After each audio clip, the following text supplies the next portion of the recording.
악하고 더러운 곳 포악한 그 성읍이 화 있을진저.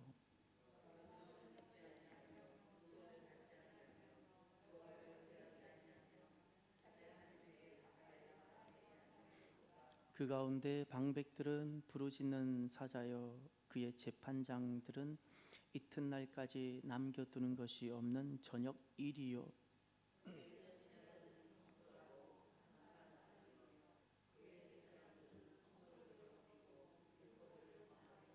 그 가운데에 계시는 여호와는 의로우사 불의를 행하지 아니하시고 아침마다 빠짐없이 자기의 공의를 비추시거늘 불의한 자는 수치를 알지 못하는도다.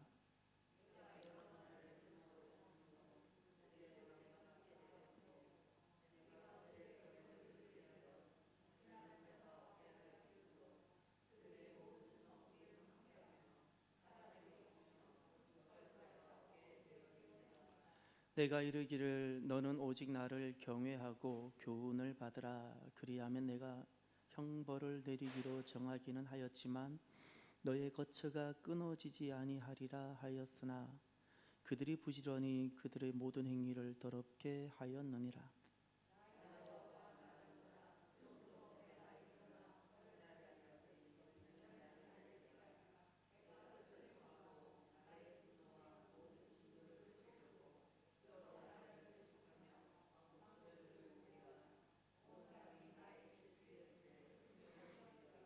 그때에 내가 여러 백성의 입술을 깨끗하게 하여 그들이 다 여호와의 이름을 부르며 한 가지로 나를 섬기게 하리니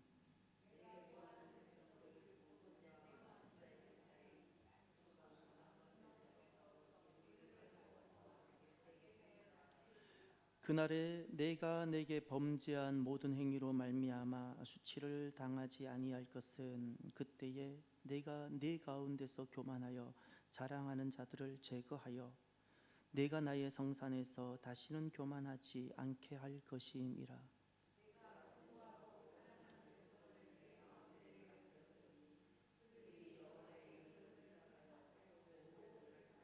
함께 봅니다. 이스라엘의 남은 자는 악을 행하지 아니하며 거짓을 말하지 아니하며 입에 거짓된 혀가 없으며 먹고 누울지라도 그들을 두렵게 할 자가 없으리라. 아멘. 하나님께서 오늘 놀라우신 은혜를 베풀어 주시기를 바랍니다. 두 가지 먼저 전달 사항을 전합니다. 다음 주 수요 기도회는 야외 예배를 겸해서 밖에서 할 예정입니다. 다음 주는 5월 첫 번째 수요일입니다. 그래서 오늘까지는 생각보다 제 예상보다 날이 많이 찹니다. 여러분 한 주간 기도해 주셔서 다음 주 수요일은 좀 따뜻했으면 좋겠습니다.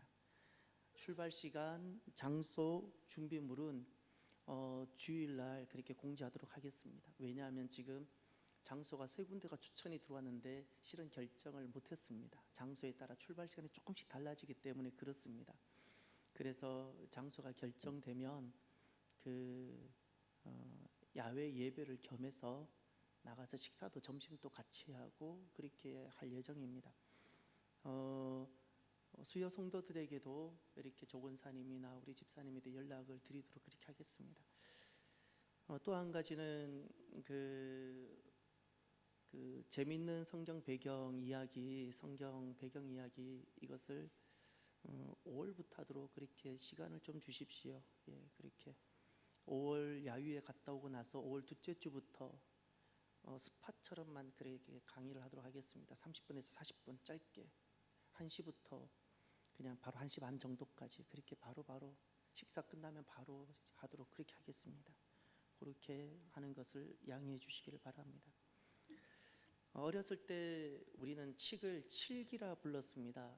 칡, 그 표준어가 칡이라는 것을 좀 더 커서 알았습니다. 우리는 칠기라고 불렀는데 칠기 종류가 어렸을 때 우리에게는 두 종류가 있었습니다. 하나가 떡칠기, 하나가 나무칠기. 떡칠기는 이게 막 즙이 많이 나오는 거예요. 막 이래가지고 이걸 탁 껍질을 탁 이빨로 해가지고 그다음 속이 착 나오는데 속을 탁 이빨로 탁 찌릿 해가지고 먹으면 씹을수록 그 액이 막 나와요. 근데 나무 칠기는 지금 생각하면 그냥 나무 뿌리 먹은 것 같아요. 나무 뿌리를 칠기라 생각하고 열심히 먹었는데 이게 액이 별로 없어요. 그냥. 그런데 제 기억에 저는 워낙 어릴 때도 손재주가 별로 없어가지고 친구들 썰매 만들 때도 한 번 썰매 못 만들어봤고, 친구들이 장총 만들어서 새 잡을 때도 장총 한 번 못 만들어봤고, 제가 만든 게 겨우 새 총 정도. 그러니 친구들하고 칠기를 캐러 갈 때도 단 한 번도 제 기억에 많이도 캐보지도 않았지만 캐러 갈 때 끝까지 뿌리까지 뽑아본 적이 없는 거예요. 아니 칠기가 뿌리가 왜 이렇게 깊은지 그냥 항상 중간에 잘랐던 기억이 납니다. 칡뿌리가 이렇게 깊은지 몰랐어요. 다 뿌리를 뽑아본 적이 없습니다. 오늘 말씀을 준비하면서 내 안에 있는, 우리 안에 있는 죄가, 우리 안에 뿌리 내린 죄가 이렇게 칡처럼, 칡의 뿌리처럼 참 뿌리 뽑는 것이 쉽지 않고 뿌리 깊이 내려져 있구나, 이런 생각이 많이 듭니다. 우리 가운데 은혜를 입지 않은 사람이 누가 있습니까? 우리 가운데 하나님을 만나지 못한 사람이 누가 있겠습니까? 우리가 방언을 한다든지 우리가 특별한 은사와 영적 경험을 해보지 않은 사람이 누가 있겠습니까? 그런데 우리 자신을 돌아보면 우리 안에 뿌리 깊이 내려져 있는 쓴뿌리라 그러죠. 칡뿌리처럼 우리 안에 아직도 살아있는 죄가 보입니다.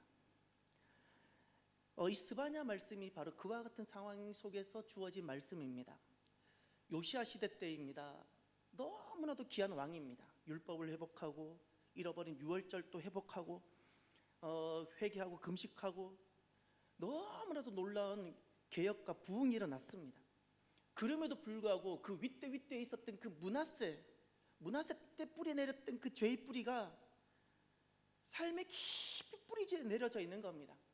정말 부흥이 일어나고 있습니다. 요시야 왕을 통해서 부흥이 일어나고 말씀이 회복되어지고 사람들이 막 말씀에 귀를 기울이고 막 영적 은사들이 있고 막 그런 일이 일어나는데, 한편 돌아서 보면 내 삶 속에 너무 뿌리 깊이 남아있는 므낫세 흔적들이 있는 겁니다. 세 가지 곰곰이 생각해 보면 삶 속에 뿌리 깊이 내려져 있는 죄의 흔적들이 어떻게 나타나는가? 이렇게 나타납니다. 첫 번째, 편안함. 제거해야 하는 대상으로 인식을 못합니다. 편안합니다.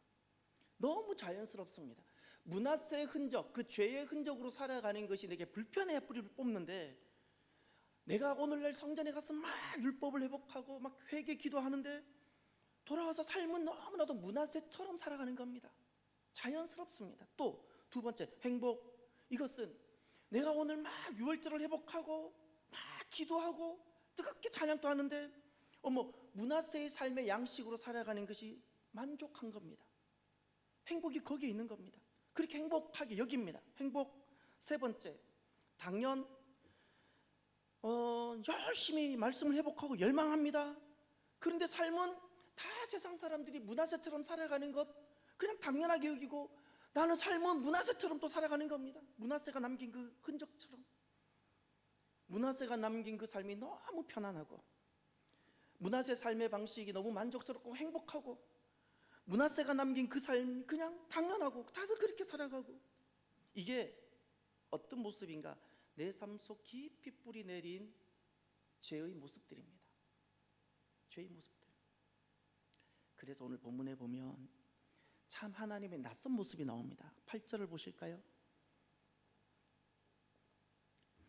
나 여호와가 말하노라. 그러므로 내가 일어나 벌할 날까지 너희는 나를 기다리라. 내가 뜻을 정하고 나의 분노와 모든 진노를 쏟으려고 여러 나라를 소집하며 왕국들을 모으리라. 온 땅이 나의 질투의 불을 소멸하리라. 아멘. 여기 나의 질투라고 나오지요. 하나님의 질투입니다. 그것도 질투만이 아니라 하나님의 질투 그리고 불, 이렇게입니다. 불은 심판을 뜻하지요. 대학 시절에 참 어려웠던 부분들이 성경에 이렇게 신학을 하기 전에 대학 다닐 때 수많은 질문이 떠오르는데 그 중에 한 가지가 또 이 부분입니다. 하나님은 인생이 아니신데 왜 질투하시지? 사람이면 질투하는데 하나님이 왜 질투하실까? 너무 하나님이 속 좁게 느껴지고 왜 하나님이 질투하실까? 그런데 지금은 너무 이해가 됩니다. 아, 하나님이 질투하시지. 성경 네 군데를 제가 찾아서 바로 읽을게요. 놀랍게도 출애굽기 20장 10계명이죠. 그때부터 지금 우리가 소선지서인데 이 선지서까지 올 때까지 하나님은 질투하신다는 것을 엄청 반복하셨어요. 우리가 안 들은 거예요. 제가 안 들었던 거예요. 그냥 내 기준으로만 내가 만든 하나님을 두고 그냥 내가 섬겨보고 살아왔던 거예요. 출애굽기 20장 5절에 가면 이렇게 말씀합니다. 그것들에게 절하지 말며 그것들을 섬기지 말라. 나 내 하나님 여호와는 질투하는 하나님인즉 나를 미워하는 자의 죄를 갚되 아버지로부터 아들에게로 3, 4대까지 이르게 하거니와. 하나님은 질투하시는데 나를 미워하는 자의 죄를 그래서 갚는다고 말씀하셨어요. 3, 4대까지 갚겠다. 출애굽기 34장에 가면 14절에 그 32장에 금송아지 사건이 일어납니다. 금송아지 사건. 그리고 나서 모세가 돌판을 들고 던져버리죠. 그리고 나서 두 번째 돌판을 받고 내려와서 하나님께 재언약을 맺으면서 그때 하나님이 온 이스라엘 백성들이 하신 말씀이 있어요. 금송아지 사건이 일어나고 모세가 돌판을 집어 던져버려가지고 깨어지고 다시 올라가서 돌판을 받고 내려왔을 때 언약을 다시 맺는데 그때 하나님이 이렇게 말씀합니다. 출애굽기 34장 14절.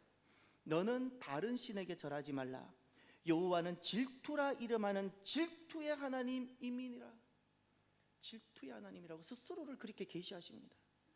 신명기 6장에 가면 모세가 이제 본인이 느보산에서 주님께 돌아가기 전에 광야에서 태어난 2세대에게 가나안 땅을 바라보면서 마지막 하나님은 모세를 통해서 이스라엘 백성들에게 하신 말씀이겠어요. 신명기 6장 15절. 너희 중에 계신 너희의 하나님 여호와는 질투하시는 하나님이신즉 너희의 하나님 여호와께서 내게 진노하사 너를 지면에서 멸절시킬까 두려워하노라. 너희 중에 계신 하나님은 질투하시는 하나님이라고. 마지막으로 요수아 24장 19절. 요수아가 이제 세상을 떠납니다. 그리고 요수아가 끝나면서 사사시대로 들어가면서 혼란에 빠지게 되는데 요수아가 떠나면서 요수아 24장 19절 마지막 절 가까이 가면 이런 말씀이 나옵니다. 요수아가 백성에게 이르되 너희가 여호와를 능히 섬기지 못할 것은 그는 거룩하신 하나님이여 질투하시는 하나님이시니 너희의 잘못과 죄들을 사하지 아니하실 것임이라. 그 외에도 참 많은데 여러분, 하나님의 질투에는 특징이 있습니다. 질투해 보셨어요? 남의 이야기처럼 들으시고 질투하지 않은 사람은 사랑을 해보지 않은 거예요. 사랑하면 질투가 생깁니다. 하나님 질투의 특징이 하나 있습니다. 이방 족속을 향해서는 단 한 번도 질투를 하신 적이 바라신 적이 없으십니다. 모압을 보고 모압이 그렇게 악을 행해도 모압이 그렇게 우상을 섬겨도 하나님은 모압을 보거나 블레셋을 보거나 아니면 뭐 니느웨를 보거나 누구를 보고도 하나님은 질투를 바라신 적이 없으십니다. 하나님은 온 열방 중에 단 한 대상을 보고 질투를 바라셨습니다. 누굴까요? 이스라엘입니다. 이스라엘 때문에 질투하시고 이스라엘로 인하여 질투하시고, 이스라엘은 하나님 질투를 유발시켰고, 왜 하나님은 이스라엘을 보시고 질투를 하셨을까요? 이스라엘은 하나님의 전부였고 하나님의 목적이었고 하나님의 계획이고 하나님의 사랑이었기 때문에 그렇습니다. 그런데 그 이스라엘이 하나님 마음을 알지 못하고 그렇습니다. 그래서 오늘 보면 8절의 하반절에 온 땅이, 이 온 땅이라는 것은 결국 유다 땅입니다. 남유다. 북이스라엘은 벌써 멸망했잖아요. 남유다만 남았습니다. 남유다 온 땅이 나의 질투, 하나님의 질투의 불에 소멸되리라. 이제 그러면 두 번째로 하나님을 질투하게 하시는 남유다의 모습을 한번 보길 바랍니다. 하나님은 언제 질투하시는지, 도대체 당시 남유다의 모습은 어떠했는지, 어떤 모습일 때 하나님을 질투하시는지를 이제 한번 보기를 바랍니다. 1절을 볼까요? 패역하고 더러운 곳, 포악한 그 성읍이 화 있을진저. 하나님께서 질투하실 때는 그 자리가 패역, 그리고 더러움, 포악, 이렇게 하나님은 여겨지십니다. 예. 그런데 하나님은 어떤 모습을 패역이라고, 어떤 모습을 더러움, 어떤 모습을 포악이라 그러는지 2절에 나와 있습니다. 그가 명령을 듣지 아니하며 교훈을 받지 아니하며 여호와를 의뢰하지 아니하며 자기 하나님에게 가까이 나아가지 아니하였도다. 아멘. 이 모습이 패역이고 더러움이고 포악입니다. 이것 때문에 하나님은 이 2절의 모습 때문에 질투를 하시는 겁니다. 2절을 네 가지가, 2절에는 네 가지입니다. 동사를 보십시오. 듣지 아니함, 받지 아니함, 의뢰하지 아니함, 가까이 나아가지 아니함. 네 가지. 단순히 듣지 않았다는 뜻일까요? 단순히 받지 않았다는 뜻일까요? 아니요. 다른 것을 듣는다는 거예요. 다른 것을 받는다는 거예요. 하나님을 두고 다른 것을 의뢰한다는 거예요. 하나님을 두고 다른 것을 가까이 한다는 거예요. 그래서 하나님은 질투하시는 거예요. 그러면 어떤 모습이 구체적으로 삶에서 하나님의 질투를 유발하는 구체적인 삶의 모습일까? 그게 구체적인 삶의 모습이 3절에 나옵니다.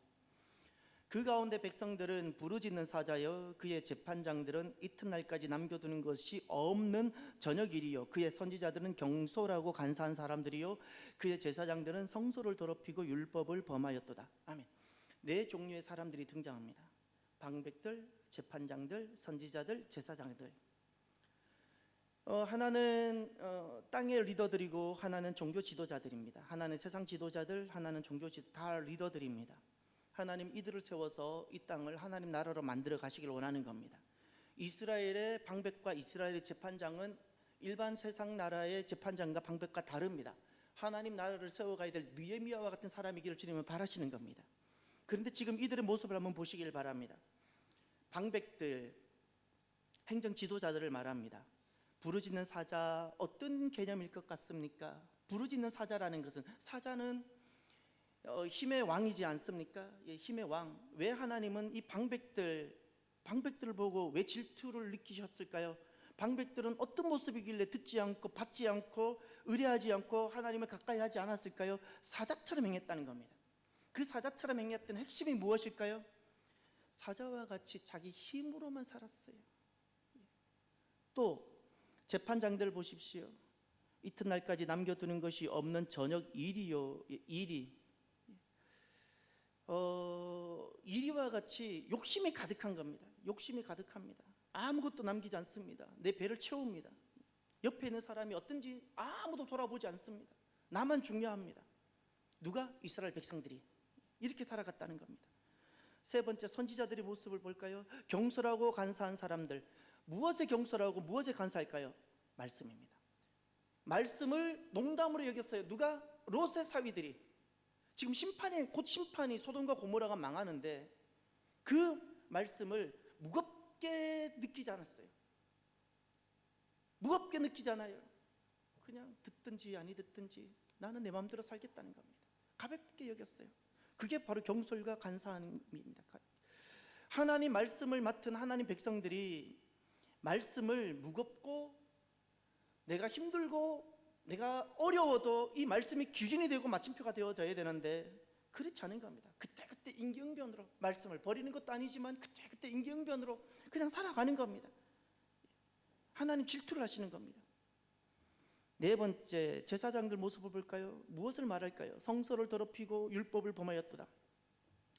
살아가면서 하나님은 반드시 우리가 지켜주기를 바라는 것이 있어요. 말씀은 우리가 반드시 듣기를 바라시고요, 하나님은 반드시 지켜주기를 우리가 받은 은혜와 사랑으로 하나님은 우리가 지켜주기를 바라는 것이 있는데 그것이 성소와 율법입니다. 성소와 말씀을 우리가 지켜주기를 바랐어요. 그런데 오늘날 성경의 제사장으로 등장하는 이 사람들은 지켜야 될 것을 지키지 않습니다. 다른 것을 지켰다는 겁니다. 지켜야 될 것은 지키지 않아요. 선지자들은 그 말씀을 무겁게 여겨야 되는데 다른 것을 무겁게 여기고 살아요. 다른 것을 지켜야 될 것이 있는데 지키지 않고 다른 것을 지켜요. 그러니 하나님은 질투가 하시는 거예요. 더 중요한 것이 두 가지가 있는데 이렇게 네 가지, 다른 것을 듣고 다른 것을 받고 다른 것을 의뢰하고 다른 것을 가까이 하는 이런 모습들이 어떻게 나타나는가? 5절 하반절에 보면 이런 말씀이 나옵니다. 불의한 자는 수치를 알지 못하는도다. 5절 시작할 때 보면 이렇게 말씀하죠. 그 가운데 계시는 여호와는 의로우사. 이렇게 이스라엘의 행함에도 불구하고 하나님은 그 가운데 계시고 의롭게 행하셨다고 말씀합니다. 그런데도 이스라엘은 수치를 알지 못한다고 그랬습니다. 부끄러움을 알지 못한다는 겁니다. 내가 이렇게 신앙생활하고 내가 이렇게 살아가는 것에 대해서 조금 더 부끄러움을 못 느낀다는 겁니다. 부끄러운 줄. 더구나 7절을 보십시오. 내가 이르기를 너는 오직 나를 경외하고 교훈을 받으라. 그리하면 내가 형벌을 내리기로 정하기는 하였지만 너의 거처가 끊어지지 아니하리라 하였으나, 그 다음 보세요. 그들이 부지런히 그들의 모든 행위를 더럽게 하였느니. 이렇게 하나님께서 계속해서 말씀을 주시고 또 은혜적 기회를 주시는데도 그 은혜적 기회를 다 버려버리고 부지런히 그들의 모든 행위를 더럽게 했다는 것은 여전히 듣지 않고 다른 것을 듣고 다른 것을 받고 다른 것을 의뢰하고 다른 것을 가까이 하는 이 삶을 살았다는 겁니다. 그래서 하나님은 질투하십니다. 하나님은 질투하세요. 예. 그 말은 하나님 우리를 너무너무 사랑하신다는 뜻입니다. 너무너무 사랑하세요. 어느 정도 사랑하시는가? 우리가 생각하는 이상으로 사랑하시는데 하나님 자신을 전부를 주시는 것을 주저하지 않으시면서 심지어 하나님 자신이 죽으시면서 나 사랑하시는 그 분이 바로 우리 하나님이세요. 하나님 우리 사랑하세요. 우리 너무너무 사랑하세요. 살아가면서 우리가 온전하지 못해도 이런 마음은 좀 있었으면 좋겠어요. 내가 내 모습을 보면 좀 부끄러웠으면 좋겠어요. 내가 내 모습을 보고 좀 부끄러웠으면 좋겠어요. 오늘날 우리는 너무 당당한 것 같아요. 다 자기 의로움에 서서 내가 이렇게 신앙생활하든 내가 저렇게 살아가든 너무 당당한 것 같아요. 지난날 남유다가 그랬어요. 하나님을 보실 때는 하나님은 기쁘지 않는데 자기는 너무 당당했던 사람들이 남유다 사람들이었어요. 다 자기 나름대로 이유가 다 있었어요. 하나님 너무너무 불편하고 힘들었습니다. 오늘 우리가 살아가면서 남들 보지 말고 나를 보면서 내가 내 자신의 모습이 좀 부끄러웠으면 좋겠습니다. 수치도 좀 느끼고, 그리고 오늘 내가 살아가는 이 하루가 하나님께서 나에게 다시금 은혜를 주시는 이 기회라는 사실을 기억하고 우리가 하나님 앞으로 겸손히 좀 나아가면 좋겠습니다. 하나님은 우리를 너무너무 사랑하십니다. 그러면 세 번째, 하나님께서는 질투를 하시는데 우리로 인해서 하나님 질투가 나십니다. 그러면 그 결과가 어떻게 될까요? 8절 하반절에 보면 이런 말씀하시죠. 온 땅이 나의 질투의 불에 소멸되리라. 불, 이건 심판입니다. 하나님의 질투의 결과는 심판입니다. 이제 그 심판의 내용을 보시길 바랍니다. 6절입니다. 내가 여러 나라를 끊어버렸으므로 그들의 망대가 파괴되었고 내가 그들의 거리를 비게 하여 지나가는 자가 없게 하였으므로 그들의 모든 성읍이 황폐하며 사람이 없으며 거주할 자가 없게 되었느니라. 아멘. 이것이 하나님의 질투의 불, 심판의 결과입니다. 거기 동사 한번 볼까요? 동사가 뭐뭐 나오죠? 끊어버립니다. 파괴시켜버립니다. 다 비게 합니다. 지나는 사람이 없게 합니다. 가지고 있는 모든 것을 황폐케 합니다. 사람이 없고 거주할 자가 없게 합니다. 우리가 살아가면서 이 생각이 너무 위험한 생각입니다. 하나님 은혜 아니고도 내가 살 수 있다는 생각이 너무 위험한 생각입니다. 이것이 암보다도 더 위험한 생각입니다. 치명적인 어떤 질병보다도 이 생각이 더 위험합니다. 정말 어떤 사람이 어떤 존재인가 하면 아무리 사람이 많은 것을 세우고 내가 안전한 어떤 것을 확보하실지라도 하나님 바람 한번 불면 아무것도 안 됩니다.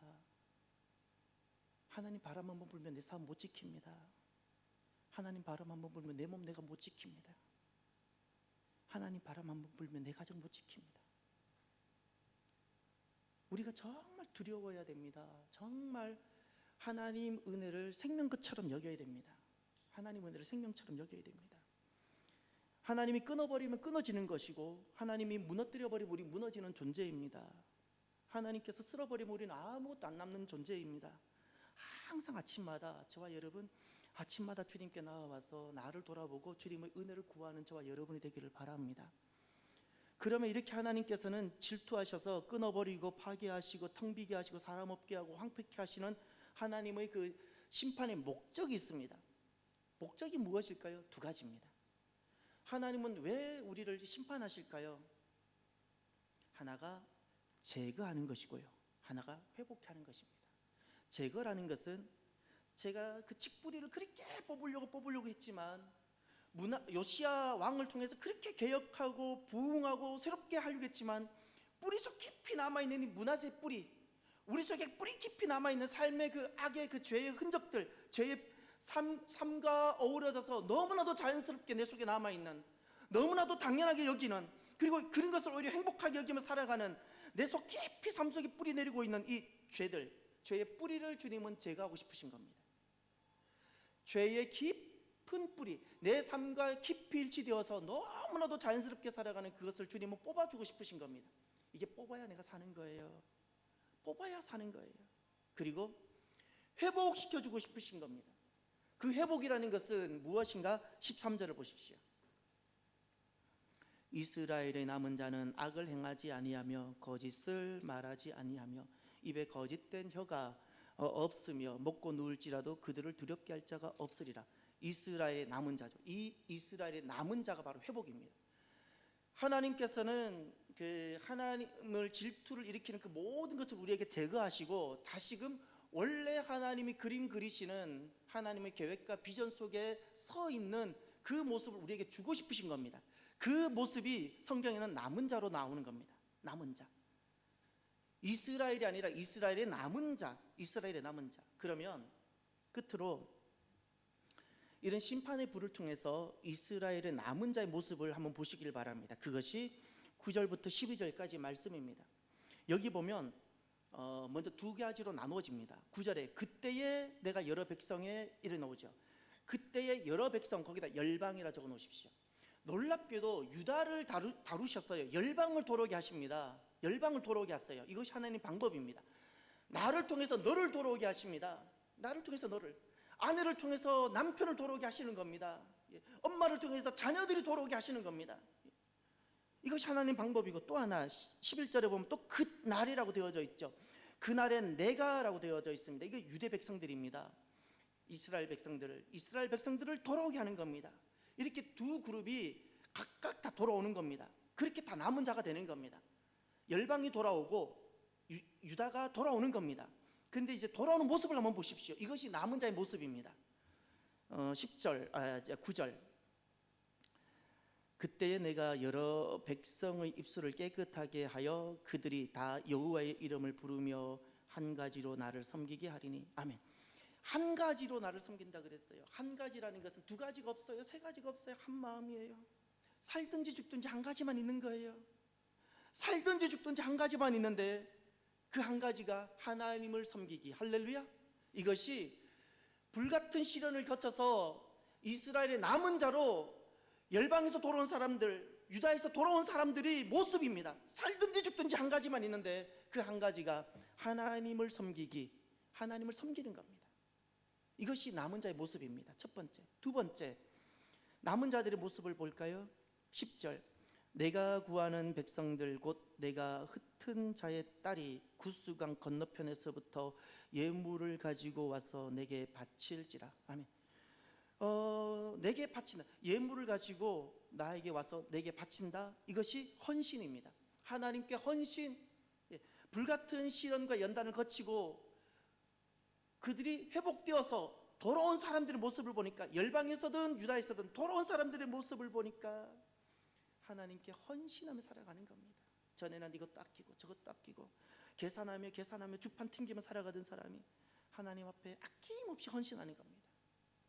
이것이 남은 자의 모습입니다. 세 번째, 11절을 보십시오. 그날에 내가 내게 범죄한 모든 행위로 말미암아 수치를 당하지 아니할 것은 그때 내가 내 가운데서 교만하여 자랑하는 자들을 제거하여 내가 나의 성산에서 다시는 교만하지 않게 할 것임이니라. 아멘. 세 번째가 나의 성산이라 그랬죠. 하나님이 계시는 그곳입니다. 그곳에서 다시는 교만하지 않게 한다. 겸손입니다. 하나님께 겸손. 하나님께 겸손. 교만하면 쇠마가 안 되고요. 교만하면 순종이 안 되고요. 교만하면 불평이 많아지고요. 예. 내가 지금 교만하다는, 내가 교만한지 아닌지는 진단이 필요한데요. 다 겉으로는 가만히 있는데 속이 중요한 겁니다. 내 마음이 교만의 자리에 서 있는지 아닌지는, 내가 쇠마가 되는지, 내가 순종이 되는지, 자발적 순종입니다. 자발적 순종이 되는지, 그리고 내가 불평을 넘어서 감사가 되는지, 예, 이것이 다 진단입니다. 진단. 그런데 불같은 이런 시련을 통해서 하나님께서 결국에는 서게 하시는 자리가, 내 눈앞에 여러 가지 상황이 있을지라도 예, 하나님께 겸손하게 하는 그 자리에 서게 하시는 겁니다. 이것이 남은 자의 모습입니다. 남은 자. 예, 하나님 교만한 그 마음 되게 싫어하세요. 되게 싫어하십니다. 네 번째 12절, 내가 곤고하고 가난한 백성을 내 가운데에 남겨두리니 그들이 여호와의 이름을 의탁하여 보호를 받을지니라. 아멘. 네 번째 모습은 여호와의 이름을 의탁하는 겁니다. 하나님을 전적 의뢰하는 겁니다. 하나님을 의뢰함. 예.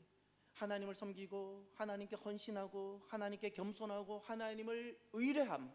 이것이 남은 자의 모습입니다. 불같은 시련을 통과하고 남은 자들, 하나님께서 이 땅에 정말 두고 싶고 하나님께서 보고 싶으신 사람들입니다. 하나님을 섬기고 하나님께 헌신하며 하나님께 겸손하고 하나님만 전적으로 의뢰하고 남은 자가 되지 못한 채 아직 환난 중에 있는 사람들의 모습은 이와 같은 겁니다. 아직도 이 불같은 여정을 다 통과하지 못하고 불같은 이 하나님의 질투의 불 속에 있는 경우에는 아직도 이렇게 됩니다.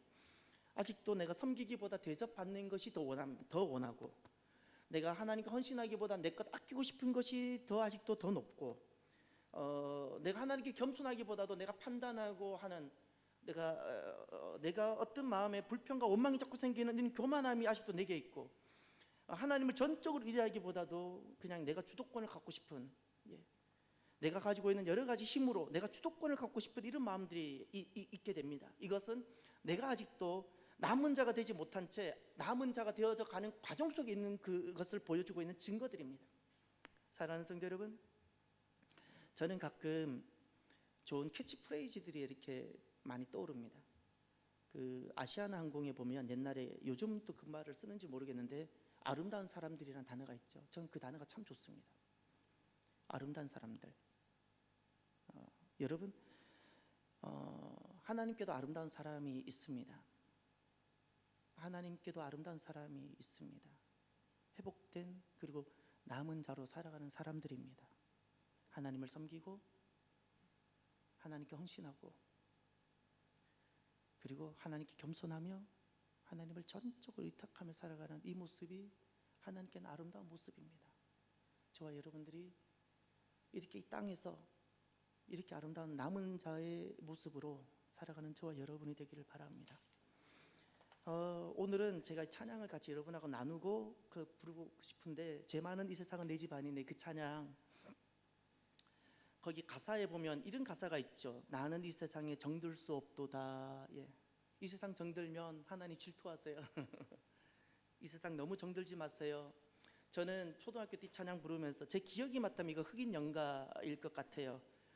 저 천국이 없으면 난 어떻게 하나. 초등학교 때 이 단어가 너무 가슴에 와닿았어요. 저 천국이 없으면 나 어떡하지? 예, 우리 찬양할까요?